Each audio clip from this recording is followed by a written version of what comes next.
ইন্টারভিউয়ের ডেটটা পেয়েছিলাম আমি 3 তারিখে, কনফার্ম হয়েছে 5 তারিখ ইন্টারভিউ ছিল। ওইখানের অ্যাকোমোডেশন কস্ট কম, প্লাস ওইখানে টিউশন ফিস কম। সো আপনাকে কি কি কোশ্চেন করছিল? ফার্স্টে জিজ্ঞেস করছি কোথায় যাচ্ছি, বললাম যে লামার ইউনিভার্সিটি টেক্সাস। বললো লামার ইউনিভার্সিটি কেন। রিডিং কোয়েশ্চেনটা অনেক টাফ আসছিল ওই দিন। আমি 2টা প্যাসেজ লিখতে আমার 52 মিনিটস লেগে যায়, লাস্টেরটা হচ্ছে 8 মিনিটে দিছি। এখন মকে যদি আমি 5.5 পাই তাহলে কোনোভাবেই ফাইনালি আমি 6.5 পাবো এটা ধরে রাখতে পারি না। আমি একটা জব করতাম মিনওয়েল, সো আই ওয়াজ বিজি। ওই ফাঁকে প্রত্যেকদিন মেইল চেক করতাম, দেখতাম যে কি মেইল আসছে, সাথে সাথে ফোন। এমন হয়েছে আমি রাতে 2টার দিকে ও ভাইয়াকে কল করছি, হি ওয়াজ অলওয়েজ কোঅপারেটিভ। একজনকে দেখলাম আমি সেখানে যে সে অনেক বেশি ব্র্যাগ করতেছিল এবং ইমিডিয়েটলি তাকে রিজেক্ট করে দিয়েছে। আমার ওয়ান অ্যান্ড অনলি সাজেশন থাকবে অনেস্ট থাকা।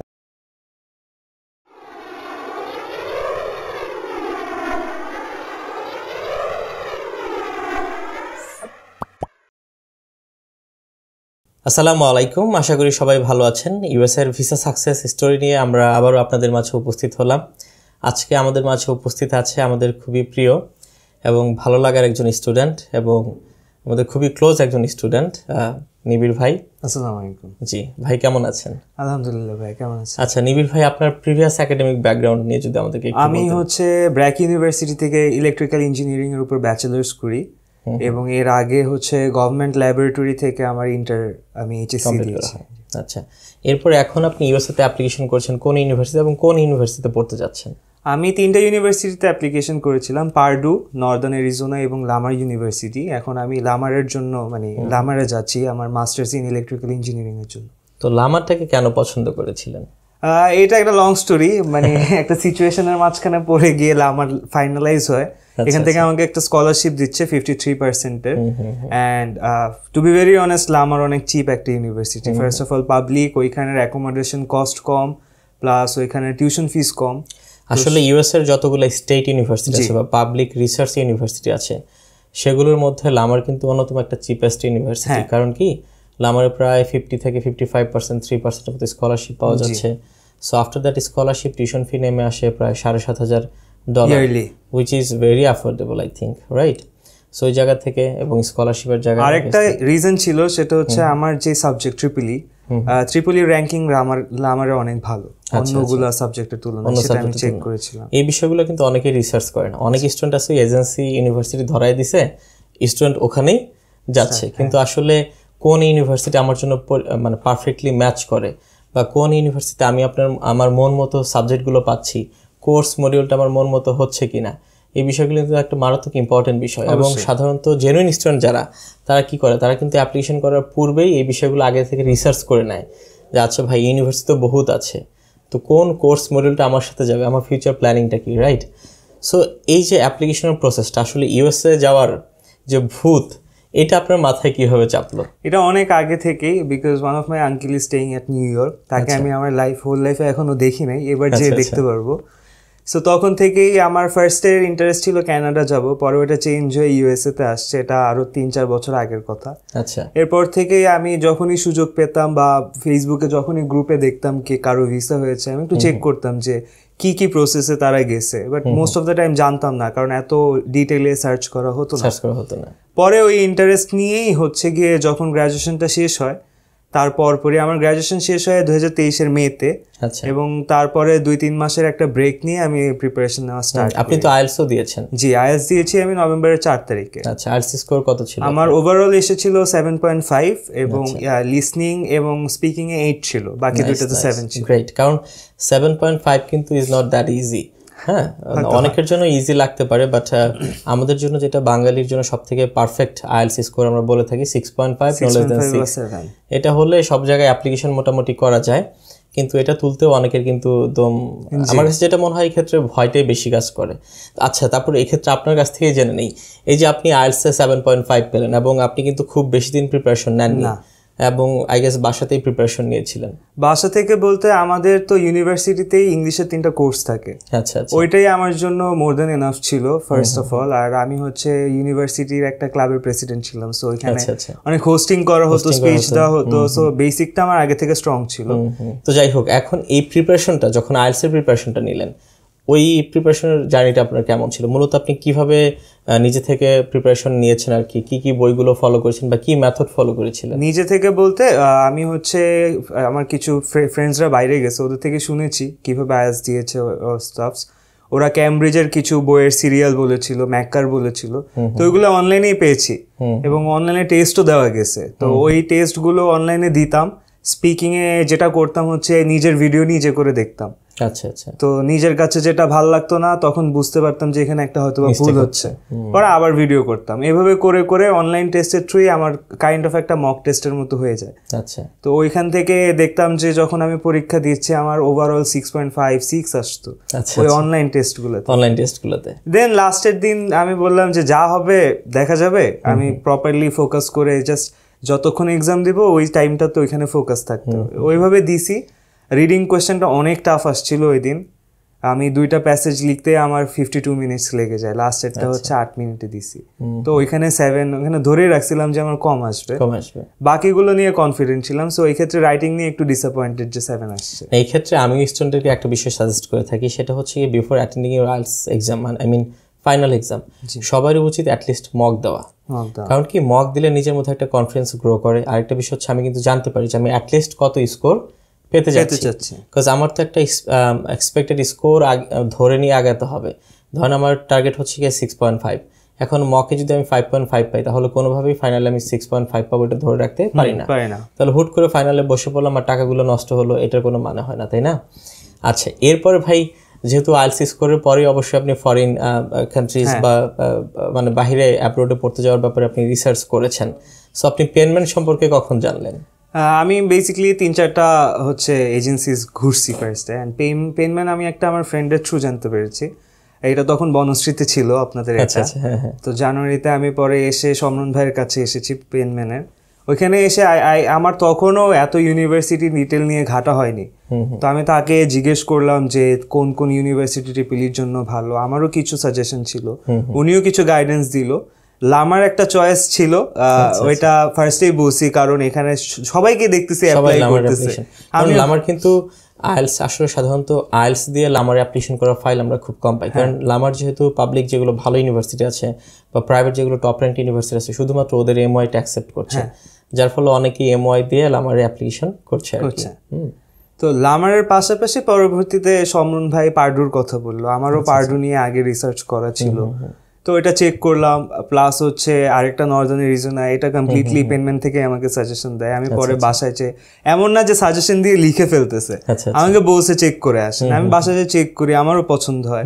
পরে আমি এই 3টা ইউনিভার্সিটিতে পেনম্যান থেকে কাস্টমাইজড অ্যাপ্লিকেশনের সুযোগটা ভাইয়া আমার টার্গেট এগুলো, পেনম্যানের টার্গেট এগুলো। আমি বেসিক্যালি এসে আমার সাবজেক্টটা বলছি, আমি কি চাই সেটা বলছি, and they suggested me. Okay, nice. And এরপরে আমরা জানি সাধারণত ইউএস এমবাসির অ্যাপ্লিকেশন করার পর যখন I-20 থেকে চলে আসে ইউনিভার্সিটি থেকে, তারপরে তো এমবাসি প্রিপারেশনের প্রক্রিয়াটা শুরু হয়ে যায়। সো এই ইন্টারভিউ প্রিপারেশনের ক্ষেত্রে আপনার প্রস্তুতিটা কেমন ছিল? আমার প্রস্তুতি আমি অনেক জ্বালাইছি সমরণ ভাইকে, মানে যখনই আমি একটা জব করতাম মিনওয়েল, সো আই ওয়াজ বিজি। ওই ফাঁকে প্রত্যেক দিন মেইল চেক করতাম, দেখতাম যে কি মেইল আসছে, সাথে সাথে ফোন। এমন হয়েছে আমি রাতে 2টার দিকে ও ভাইয়াকে কল করছি, হি ওয়াজ অলওয়েজ কোঅপারেটিভ। আচ্ছা, তো এই ক্ষেত্রে যেটা হতো, এই ক্ষেত্রে একটু বাধা দেই, সেটা হচ্ছে আপনারা সবাই চিন্তা করবেন যে আমাদের কিন্তু নিজস্ব একটা ফ্যামিলি লাইফ থাকে,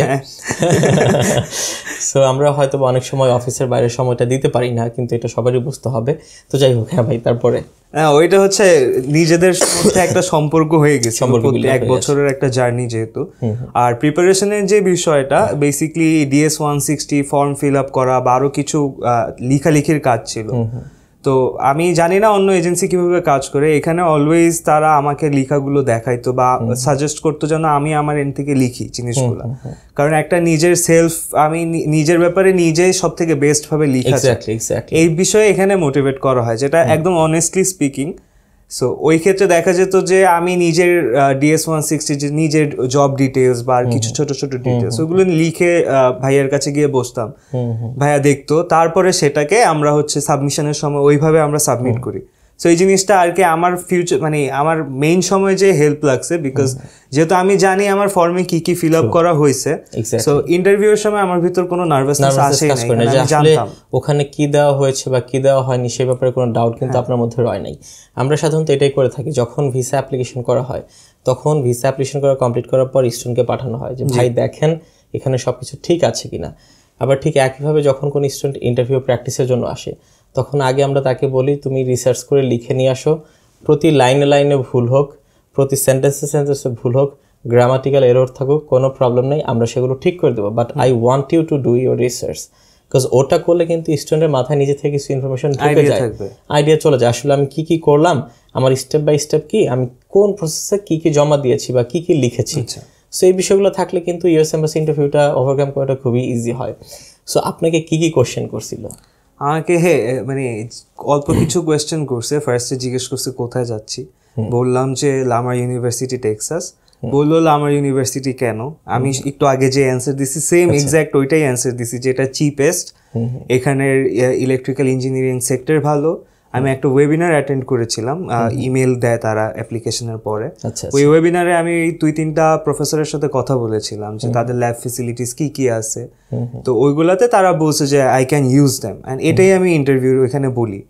তারপরে সে আমাকে জিজ্ঞেস করে যে আমি কি আমার স্পন্সরকে, আমি বলছি আমার বাবা স্পন্সর, সে একটা লোকাল বিজনেসম্যান, এর বেশি আর কিছু বলি নাই। আচ্ছা, তারপর বলতেছে যে আমি কি এই ফিল্ডে আছি কিনা, এক্সপ্লেইন করতে বলেছিল যে আপনার বাবা না, আমাকে কিছু জিজ্ঞেস করে নাই।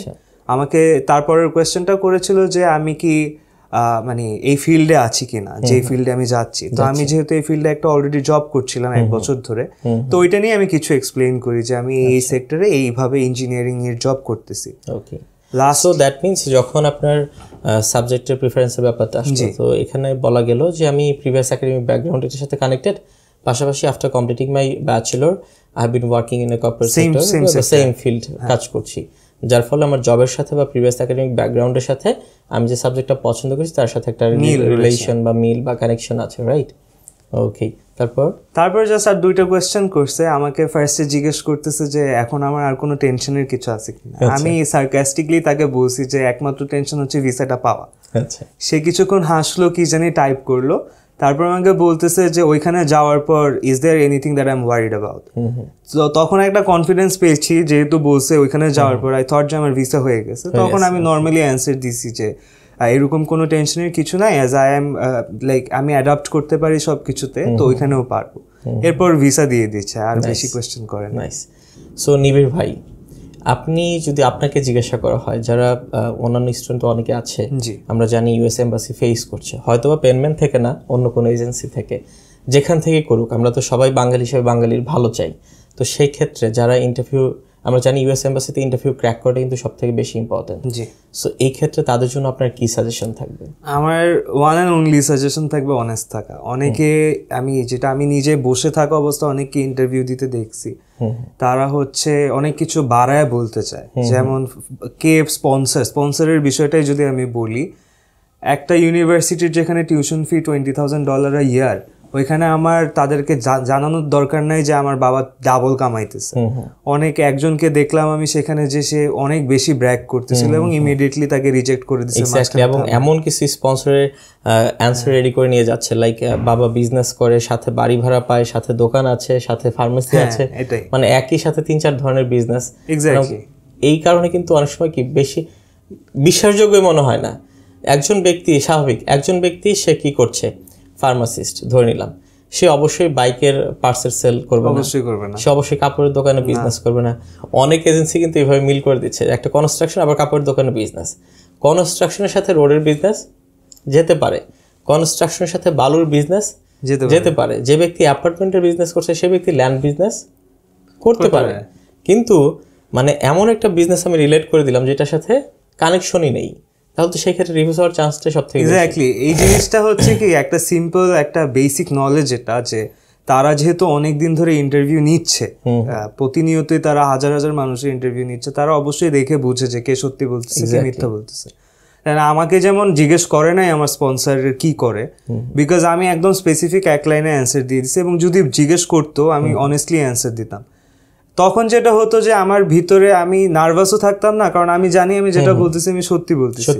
আমি যখনই মিথ্যা বলতে যাব তখন দেখা যাবে ইন্টারভিউর মাঝখানে আমি আটকে যাচ্ছি, কিছু একটা বানাইতেছি, চিন্তা করতেছি, তখনই তারা বুঝে যায়। এই জিনিসটা আমার ওই দিনের ভিসা রেশিও অনেক বাজে ছিল, আই গট লাকি। তো আমি দেখছি যে সাথে সাথে রিজেক্ট দিচ্ছে। এখানে আরেকটা বিষয় হচ্ছে কি মেমোরাইজড অ্যান্সার, হ্যাঁ বোঝা যায়, যেটা হয়তো আপনি বলেন বা মাথায় ছিল না। কিন্তু আমার কথা হচ্ছে যদি কখনো স্ক্রিপ্টেড, প্রিপেয়ার্ড, মেমোরাইজড অ্যান্সার হয় তাহলে কিন্তু ভিসা রিফিউজড। মানে আপনি অ্যান্সার প্রিপেয়ার করেন but in a way prepare করেন যেটা আপনি মনে হয় যে কনভারসেশন কন্টিনিউ করছেন, রাইট? বিকজ এখন আবার অনেকে জিজ্ঞাসা করে যে ভাইয়া এত কিছু 2 মিনিট 1 মিনিট ইন্টারভিউ কীভাবে প্রকাশ করবে? তো এই ক্ষেত্রে আমি সাধারণত একটা কথা বলে থাকি, দেখবেন যে রাস্তাঘাটে পুলিশ কাকে ধরে? যার ড্রাইভিং লাইসেন্স, তাই না? যার ড্রাইভিং লাইসেন্স নাই ওদেরকে বেশি ধরে, যাদের আছে তাকে কিন্তু খুব একটা ধরে না। কেন? কারণ ওই পুলিশ যার ড্রাইভিং লাইসেন্সটা নাই, ওর পুলিশ দেখা মাত্র ওর মধ্যে একটা ভয়, ওর চোখের মধ্যে একটা ফিয়ার কাজ করে, যেটাতে কিন্তু পুলিশ ধারণা করে না যে ওর মধ্যে প্রবলেম আছে। হ্যাঁ, তো এই বিষয়গুলো আসলে ইন্টারভিউর ক্ষেত্রে ওই 2 থেকে 3 মিনিটের মধ্যে হিট অফ দ্য মোমেন্টে হিট করা, লাইক নিজেকে জেনুইন স্টুডেন্ট হিসেবে প্রুফ করা, যেমন অ্যাপিয়ারেন্স অবশ্যই, যে আসলে আমি তো মোটামুটি ওইখানে ইউএসএতে যেহেতু যাচ্ছি ওইখানে একটা কস্টিং আমার বিয়ার করতে হবে, living cost, tuition fees, and এটা তো আমার স্পন্সর বিয়ার করতেছে। দ্যাট মিনস আমার মধ্যে, আমার ফ্যামিলির মধ্যে ওই ধরনের একটা অ্যাবিলিটি আছে। তো আমি একটা জিনিস অ্যাড করতে চাই, ডেফিনেটলি। মানে আমি কিছু গ্রুপে দেখেছিলাম বা গ্রুপে কমেন্ট করে অনেকে বলে যে অ্যাপিয়ারেন্স ম্যাটার করে না, বাট এটা আমি কমপ্লিটলি ডিনাই করি। কারণ আমি ওইখানে যাচ্ছি অবশ্যই বাংলা টাকায় হিসাব করলে যেই ইউনিভার্সিটিতে যাই আমার 2 বছরে 20 থেকে 30 লাখ টাকার খরচ আছে, আরো বেশি, প্রায় 50 লক্ষ টাকা ওইরকম একটা খরচ আছে। আমি তাদেরকে যদি নর্মালি একটা শ্যাবি ড্রেস আপে চলে যাই, আমি তাকে কিভাবে কনভিন্স করবো যে আমি এই টাকাটা এফোর্ড করতে পারবো? কারণ ওরা কমপ্লিটলি এগেইনস্টে যে আমি ওখানে যে কাজ করবো, এটার এগেইনস্টেই ওরা। তো ওকে যদি আমি এই আইডিয়াটাই না দিই যে আই এম এনাফ, যে আমি এটা, সহজ কথা যদি আমরা বলি যে একটা পশ ফ্যামিলির ছেলে আমি, আমার এই ভাইবটা ওখানে অ্যাপিয়ারেন্সের মাধ্যমে প্রকাশ করতে হবে, এবং ওই আমার অ্যাটিটিউডটা থাকতে হবে যে ভাই ভিসা দিলে দাও, না দিলে নাই। পৃথিবীতে ইউএসএ বাদ দিয়েও বহু দেশ আছে, মানে রিল্যাক্সে থাকা, কাম থাকা, বডি ল্যাঙ্গুয়েজটা ফ্লেক্সিবল রাখা, রাইট? এই বিষয়গুলো কিন্তু থাকতে হবে। পাশাপাশি আরেকটা বিষয় রিসার্চ করা, এই যে যেমন আপনি বলেছেন যে আমি আরও কতগুলো ইউনিভার্সিটি রিসার্চ করেছিলাম, আমার সাবজেক্ট নিয়ে রিসার্চ করেছিলাম, আমার ইউনিভার্সিটি নিয়ে, তারপর কোন ইউনিভার্সিটির কোর্স কারিকুলামটা কেমন, কোর্স মডিউলটা কেমন, আমার সাথে কোনটা যাচ্ছে, এবং লামারের কিন্তু আবার ইলেকট্রিপলি ডিপার্টমেন্টটা কতটুকু উন্নত আমি সেটাও দেখেছি। That means you done a detail research on this particular thing, right? স্টুডেন্টের কিন্তু এখানে একটা ঘাটতি থাকে, তাদেরকে এজেন্সি তুই একটা কমন সেন্টেন্স, তারা ভাবে হচ্ছে এজেন্সি আমাদের সব, এজেন্সিতে দিছি ভিসা আমার হবে, ওরাই ভিসার সিল লাগাই দিবে। বিষয়টা তো এরকম না, কাজ এখানে কিন্তু এজেন্সি আপনার হয়ে এমবাসি ফেস করছে না, যে আপনি ওখানে গিয়ে আপনার পরিবর্তে এমবাসি তাদের যে এক্সপার্ট ট্রেনাররা থাকে তারা কথা বলে ভিসা পাওয়া যাবে। আমি এখানে একটা জিনিস আপনাকেই বলি, যেহেতু আপনার এজেন্সির থ্রুই আমি অ্যাপ্লাই করেছি, এখন যেটা হয়েছে যখন আমি ফর্মগুলো ফিল আপ করেছি আমাকে এনকারেজ করা হয়েছে যেন আমি নিজে করি, নিজে করেন। তো এটা যদি আপনারা আমার মুখস্থ করে দিতেন, আমি মুখস্থ নিয়েও যাইতাম, তখন দেখা যাইতো যে আমি ওইখানে ইন্টারভিউ ফেস করতে গিয়ে একটা লাইন ভুলে গেছি, আমি তো জানি না কি শেষ, ওইখানেই শেষ। এখন ওই লাইনটা ভুলে গেলে তখন কিন্তু মাথায় আসবে, কিন্তু যখন নিজেরটা নিজে করেছেন তখন কিন্তু ভুল হলেও আপনি জানেন যে আসলে কি কি তথ্যগুলো ছিল। সব তথ্য মাথায় থাকবে এরকম না, কিন্তু 2-4টা তথ্য ভুল হয়ে গেল, আরেকটা তথ্য মনে পড়বে যেটা হয়তো মেমোরাইজ ছিল না। কারণ কি, আপনি যেহেতু রিসার্চ করেছেন সেহেতু আপনি জেনে গেছেন। তো যাই হোক নিবিড় ভাই, আপনার সাথে আমার কথা বলে খুবই ভালো লাগলো। এই ক্ষেত্রে একটা কথা আমি দর্শকদের উদ্দেশ্যে বলে রাখি, সেটা হচ্ছে গিয়ে নিবিড় ভাই, সবাই আমার কাছে ট্রেনিং নেয়, নিবিড় ভাই কিন্তু আমার কাছে কোনো ট্রেনিং নেয় নাই। কাজ উনি নিজে থেকে, যেহেতু উনি আইএলসের প্রিপারেশন নিয়েছিলেন খুব ভালো করে, এবং নিজে বললেন উনি ইউনিভার্সিটির ক্লাবের প্রেসিডেন্ট ছিলেন, প্রেসিডেন্ট, রাইট? সো ক্লাবের প্রেসিডেন্ট ছিলেন, এবং পাশাপাশি ওনাকে ওই হোস্টিং করা বা কমিউনিকেশন স্কিল বা নেটওয়ার্কিং স্কিলটা নিয়েই সবসময় কাজ করতে হয়েছে, বিধায়ী উনি নিজে থেকে গুছিয়ে নিতে পেরেছেন। তবে এই ক্ষেত্রে আমাদের শীটটা একটু হলেও হয়তো বা কোশ্চেন, আমাকে গাইডেন্স দেওয়া হয়েছে এখান থেকে, আমি এটা অস্বীকার করব না। আমি অবশ্যই আমার একটা সমস্যা হয়েছিল কি, আমার ইন্টারভিউয়ের ডেটটা পেয়েছিলাম আমি 3 তারিখে, কনফার্ম হয়েছে 5 তারিখ ইন্টারভিউ ছিল, সময়টা পাই নাই। যে মানে আমি জাস্ট লাস্ট মিনিটে আমি ভাইয়াকে কল করে জিজ্ঞেস করেছি যে ইন্টারভিউটা কীরকম হয়, সে আমাকে কিছু গাইডেন্স দিল, কয়েকটা ভিডিও ফলো করতে বললো, এন্ড আমি ওইখান থেকে একটা আইডিয়া পেয়ে গেছি। আমরা যদি ধরে নিই আপনার প্রায় 7-8 দিন বা 10 দিনের মধ্যে এমবাসি ডেটটা পাওয়া গেছে। না না, একদিন পরেই তো ছিল, একদিন পরে ইন্টারভিউ, মানে 3 তারিখে ডেট পাইছি, 5 তারিখ ইন্টারভিউ ছিল, একদিনের মধ্যে। আমরা ধরে নিই 3 দিন, একদিন বলতে 3 তারিখ থেকে 5 তারিখ, 3 দিনের মধ্যে আপনি এমবাসি ফেস করতে পেরেছেন।